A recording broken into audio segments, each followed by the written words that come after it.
Bidar ಹುಮ್ನಾಬಾದ್ನಲ್ಲಿ BJP ಶಾಸಕ ಮತ್ತು ಪರಿಷತ್ ಸದಸ್ಯರ ಮಧ್ಯೆ ಬಹಿರಂಗ ಫೈಟ್ ನಡೆದಿದೆ.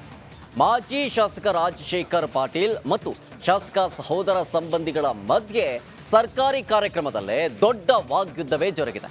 ಪರಿಷತ್ ಸದಸ್ಯರು ಹಾಗೂ ಶಾಸಕರ ಫೈಟ್ ಕುರಿತ ಒಂದು ವರದಿ ಇಲ್ಲಿದೆ.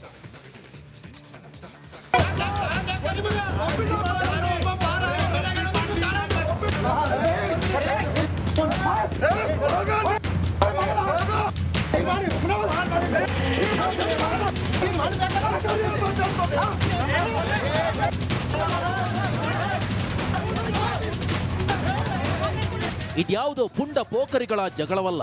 ಹೀಗೆ ಅವಾಚ್ಯ ಪದಗಳಿಂದ ಪರಸ್ಪರ ಬೈದಾಡ್ಕೊಳ್ತಿರೋದು.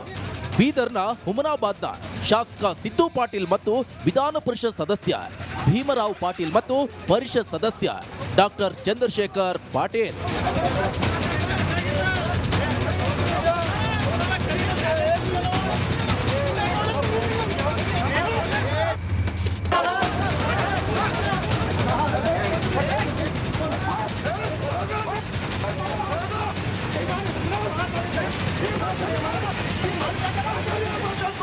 ತಾಲೂಕಿನ ದುಬಳಗುಂಡಿ ಗ್ರಾಮದಲ್ಲಿ ನಡೆದ ಜೆಜೆಎಂ ಕಾಮಗಾರಿಯ ಭೂಮಿ ಪೂಜೆ ಸರ್ಕಾರಿ ಕಾರ್ಯಕ್ರಮದಲ್ಲಿ ವಿಧಾನ ಪರಿಷತ್ ಸದಸ್ಯರ ಫೋಟೋ ಬ್ಯಾನರ್ನಲ್ಲಿ ಹಾಕದಿರುವ ವಿಚಾರಕ್ಕೆ ವಿಧಾನ ಪರಿಷತ್ ಸದಸ್ಯ ಮತ್ತು ಶಾಸಕರ ಮಧ್ಯ ಮಾತಿನ ಚಕಮಕಿ ನಡೆದು ಕೈ ಮಿಲಾಯಿಸುವ ಹಂತಕ್ಕೆ ತಲುಪಿತ್ತು.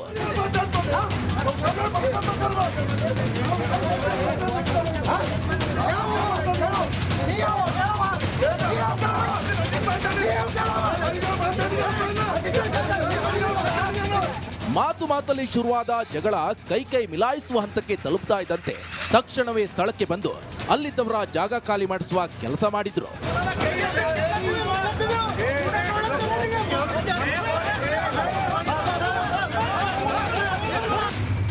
ಇನ್ನು ಕಳೆದ ಎಂಎಲ್ಎ ಚುನಾವಣೆಯಲ್ಲಿ ರಾಜಶೇಖರ್ ಪಾಟೀಲ್ ವಿರುದ್ಧ ಸಿದ್ದು ಪಾಟೀಲ್ ಬಿಜೆಪಿಯಿಂದ ಸ್ಪರ್ಧಿಸಿ ಗೆದ್ದಿದ್ರು. ಇದಾದ ಬಳಿಕ ಮಾಜಿ ಸಚಿವ ರಾಜಶೇಖರ್ ಪಾಟೀಲ್ ಸಹೋದರ ಸಂಬಂಧಿಗಳ ಮಧ್ಯೆ ಕಳೆದ ಕೆಲ ತಿಂಗಳಿನಿಂದ ಸರ್ಕಾರಿ ಕಾರ್ಯಕ್ರಮ ಸಭೆ ಸಮಾರಂಭಗಳಲ್ಲಿ ಗಲಾಟೆ ನಡೆಯುತ್ತಲೇ ಬಂದಿದೆ. ಅದರ ಭಾಗವಾಗಿ ನಿನ್ನೆ ಬಹಿರಂಗವಾಗಿ ಸರ್ಕಾರಿ ಕಾರ್ಯಕ್ರಮದಲ್ಲಿ ಭಾವಚಿತ್ರಕ್ಕಾಗಿ ಮತ್ತೆ ಕಿತ್ತಾಡಿಕೊಂಡಿದ್ದಾರೆ. ಮಲ್ಲಿಕಾರ್ಜುನ್ ಮರಕಲೆ, ರಿಪಬ್ಲಿಕ್ ಕನ್ನಡ, ಬೀದರ್.